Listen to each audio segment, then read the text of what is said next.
In this video, I will provide you with an example of how you can build a floor cantilever on the side of the building where the joists are going to be running perpendicular. So for a cantilever on this side, we can simply extend the joist or attach new joists to the ones that are running parallel. However, we won't be able to do that if we want to put a cantilever on this side. And to do that, all we need to do is something like this.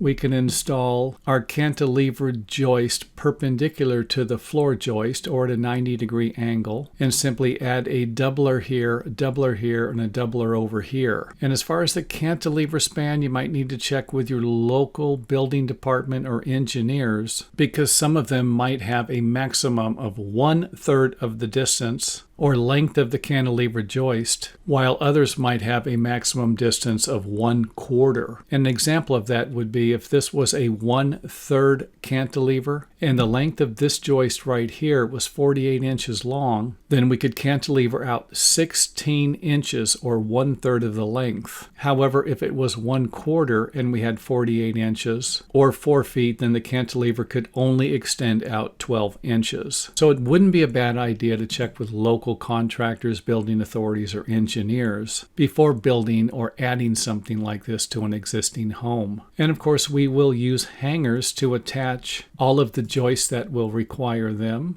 And of course, we will have a doubler, a double stud underneath all of our double floor joists. And I understand if you're remodeling something like this and it's a small cantilever, you might get away without putting them in there.